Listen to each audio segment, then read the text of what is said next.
So if you're going to get yourself a new four-wheel drive, you've got a huge variety to choose from, but one choice you're going to have to make is wagon or ute. And in this video, I'm going to run you through in detail the pros and the cons and tell you what I chose as my next vehicle.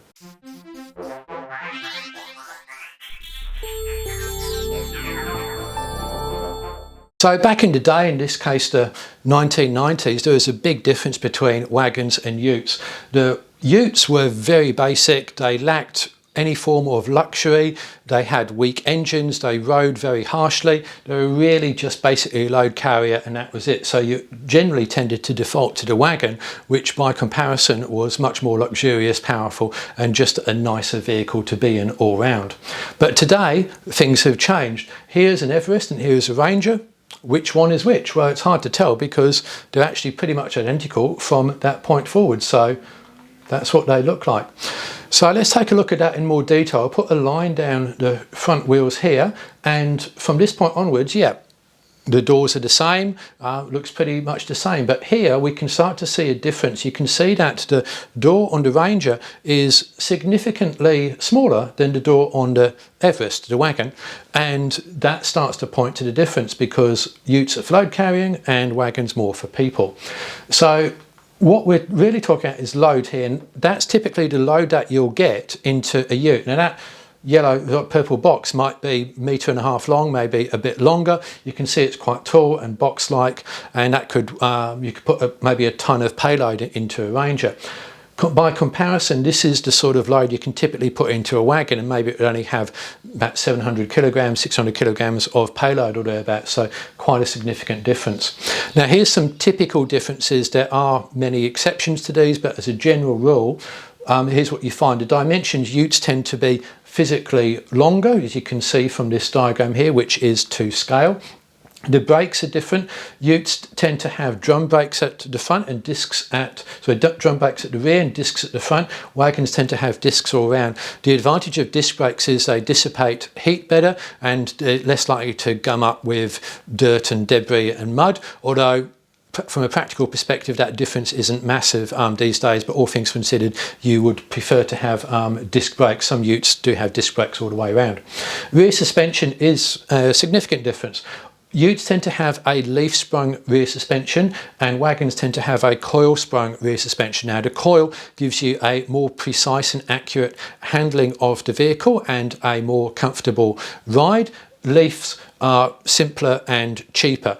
One myth, you do not need leaf springs to carry a load. That's simply not the case. That's confusing correlation and causation. The reason ute have leaf is to do with overseas regulations, tax laws, etc., and a bit of history. But leaves are inferior. Drive. Wagons tend to be all-wheel drive, which means that they drive all four wheels all the time, and that's a huge advantage in any situation, but particularly when you've got something like a wet, busy T-junction, you want to pull out quickly, you want all four wheels pulling so you don't get any form of wheel spin. But you're thinking, hang on, this is a four-wheel drive, isn't it? Well, yes it is, but it only drives all four wheels off-road on dirt roads and rock and sand and things like that. On-road it only drives the rear wheels, which is a disadvantage. Now the difference between all-wheel drive, four-wheel drive, SUV, etc., is complex. I have another video where I've explained all of that, so please watch that, and that will explain all those differences.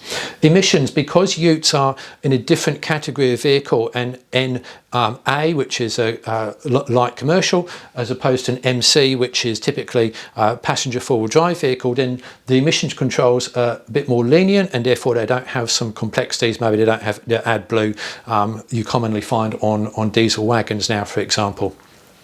And wheels, often the wheels are larger on the wagons, and by that I don't mean the tyre diameter on this vehicle and that vehicle is the same, but the wheel inside the tyre is larger here than it is there. The only reason that's done is for looks.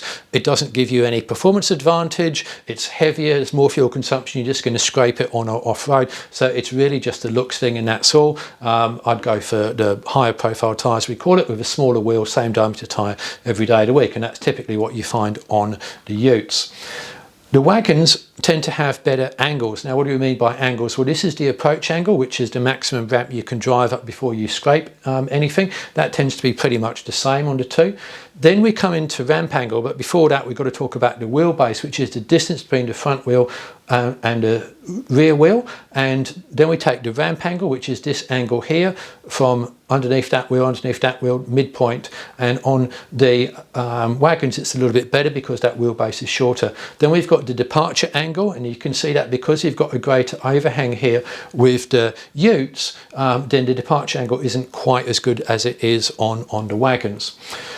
So here's some spec differences. So what I've done is I've taken the two Fords, the Ranger and the Everest, the Isuzus, the D-Max and the MUX, and the Fortuner and the Hilux, and all of these pairs are identical at the front. They've just changed the back from wagon to ute, and I've averaged the specifications to give us this. On average, they're almost half a metre longer, the utes. The wheelbase is 11% or 300mm longer, and that translates into a longer turning circle, as you can see, 0.7 metres greater turning circle.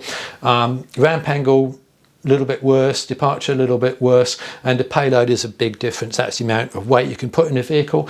The utes are coming around about 957 kilograms. The wagons are a long way behind 700, under 700, and that makes a massive difference when you're trying to kit the vehicle out for four-wheel drive touring. And this diagram here shows the relative lengths as well. Now, to talk a bit more about the overhang, so here what I've done is lined the vehicles up by the rear axle, so you can see that the ute has a greater overhang, and that means you get more load space. You get that lovely load space there. It means a worse departure angle, and it means a greater rear axle load factor for towable mass. Well, what is that, or potentially rear axle? What does that mean? Well, that means if we've got 100 kilograms pressing down here, we've got 150 pressing down on the back axle, but we're actually losing 50 off the front axle because you get that leverage there. Now, that may be a bit confusing. I have another video where I explain that using models, making it really clear, but that's the way that will work. Now, for you, that factor is about 145%. Despite the fact that it's got a longer overhang, the wheelbase is longer, so the two tend to largely cancel it out, but the wagons came out to 142%, so a little bit better. I would, for both, work on 150%, so 100 kilograms down here, consider that as 150 on the rear axle and 50 off the front when you hook up a trailer. So which tow's best out of the two? Well, it's kind of even, but there are pros and cons. If it's all-wheel drive, then that's an advantage to the wagon, and whatever people say, it is better to have all-wheel drive when you're reversing a heavy trailer or trying to pull away. All four wheels driving are a good thing. Even when you're doing engine braking to slow down, you've got engine braking going on for all four wheels. Shorter overhang is an advantage, and manoeuvrability.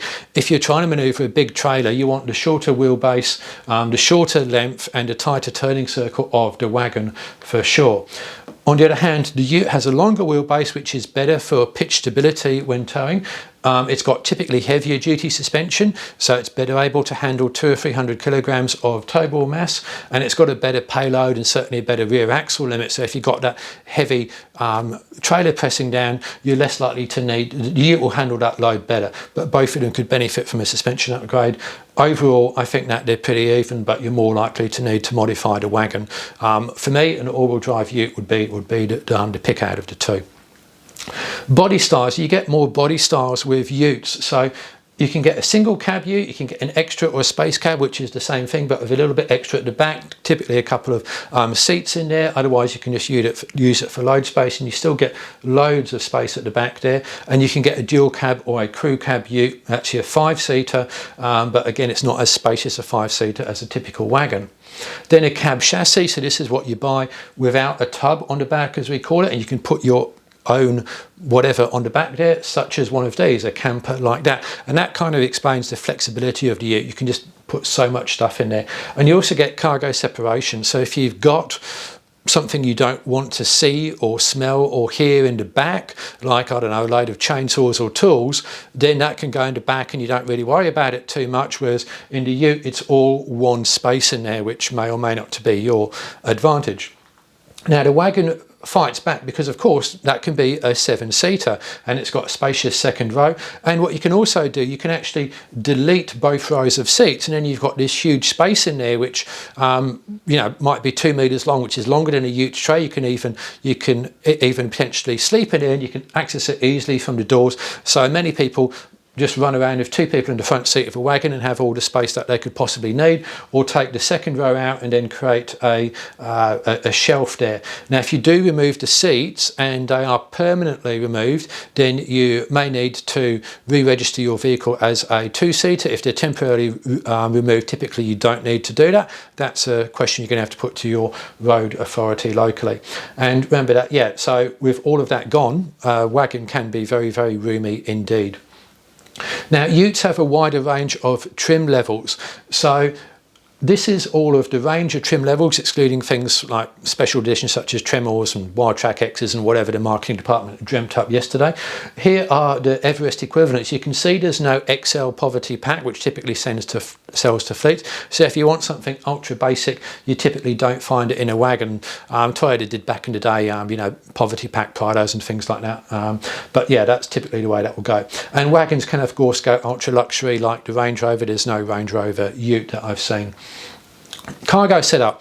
Utes have way more flexibility, but they also cost more. So in this case, we've got a canopy, we've got drawers, we've got a dust seal, because the tailgate on a ute is by no means dust sealed. You're going to have to seal it, whereas the tailgate on a wagon definitely is dust sealed. So just rough prices there, you can easily spend much more than that. Or you can get a service body, I'll show you that in a minute, it could be 25k plus. You could get a lid, $1,300, $1,400, the list goes on. Over in a wagon land, it's much, much simpler. We just have a cargo barrier here and then drawers, which might be 2,200. Now this is my old discovery. I actually made those drawers. They're really light. I can lift them in and out in a moment. They're secured by turnbuckles, and then I can convert the vehicle from a tourer to a 7-seater in about 3 minutes flat. The cargo barrier comes out as well. So the wagon is much cheaper to set up than a ute, and whenever you budget for a vehicle, you must budget not just for the vehicle itself, but also the cost of the modifications. So huge range of prices and options. I'm not going to go into the details here, but essentially utes more flexible but generally more expensive to set up. That's a service body. That's my vehicle when the service body was bright, shiny new. You see the huge amount of space in there. And what you can't really see is that this is a toolbox. So there's my tools there. I put all my recovery gear. And there's also a water tank here as well. Now what that means is that I've got all of that space there, but my recovery gear is here and I've not used any of that space. I've got 40 litres of water there, again, not used any of that space. And I've got a long range fuel tank, which is not specific to a wagon, and that's underneath here, 140 litres. So I've got my fuel, I've got my recovery gear, and I've got my water, and I've not yet touched my huge amount of space there. And you can see how easily accessible that is as well. So that's why I love service bodies. Now, roof rack load. Bit of a difference here as well. So you get a single rack on a wagon, which is longer, but you get 2 racks or potentially 2 racks on a ute. So that's the equivalent rack you'd get here. And here you've got 1 rack on the back and 1 rack on the front. Now, why are they split? Well, the reason for that is that the body, so the tub here and the body here are mounted to the chassis on rubber mounts, and they can flex a bit, and they can flex relative to each other. So you can't connect one big roof rack because that would crack. You've got to allow that to flex a little bit relative to that. Now this particular rack is mounted just here and here, but extends over the front. It's not attached to the body, so there's another option for you as well. Now, the roof rack limit load here would probably be 50, 100 kilograms on modern vehicles, a bit more on older vehicles. On the ute, it's going to be around about 50, 80, maybe 100 kilos as well for the front one. For the rear, it can go higher than that because it's mounted directly to whatever it's mounted to. Not that I recommend putting a huge amount of weight up front anyway, but you do get more flexibility with your ute as usual. Now what I'm going to do is go through the pros and cons of the wagons and the utes, and anything which is exactly equal goes in the middle. Advantage wagon that side, advantage ute goes on this side. And again, these are generalizations, there are exceptions.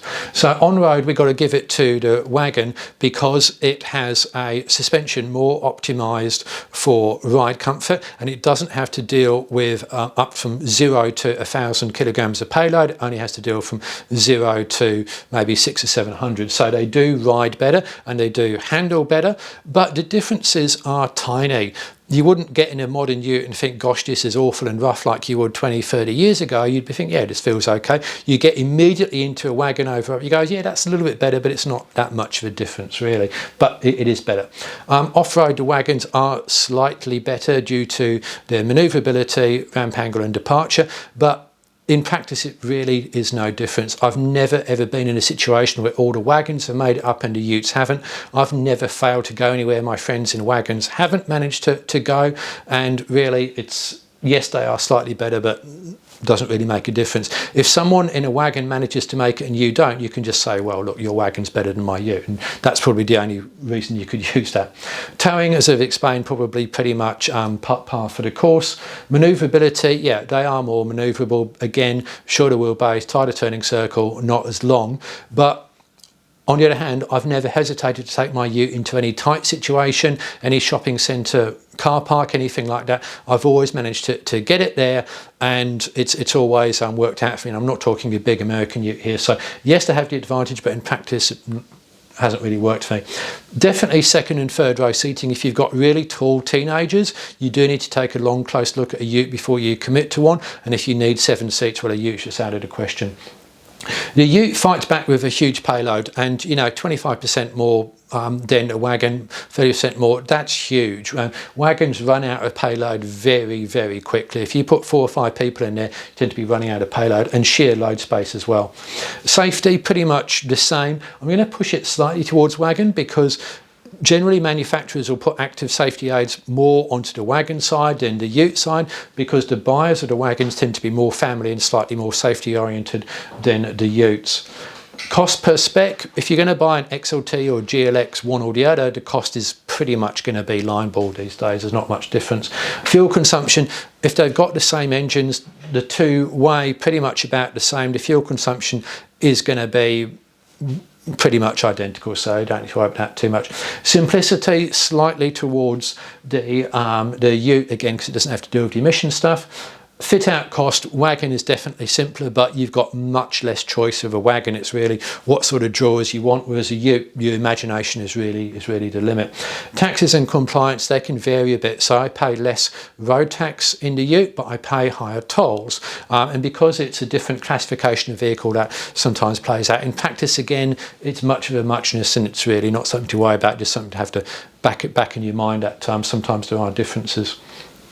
So essentially we can summarise it like this: utes are better for people carrying and more ideal for suburban driving. Utes are better for load carrying and you get a wider body choice. That's really the fundamental difference between the two. And for me, well, probably no great surprise, payload and space for me trumps the wagon advantages. So for me, my choice is a dual cab ute because I value that payload, I value that space, and I want the dual cab so I can take my family with me. So if you've got any questions, please put them in the comments. This is a viewer driven series. I hope you found the video useful, and thank you for watching.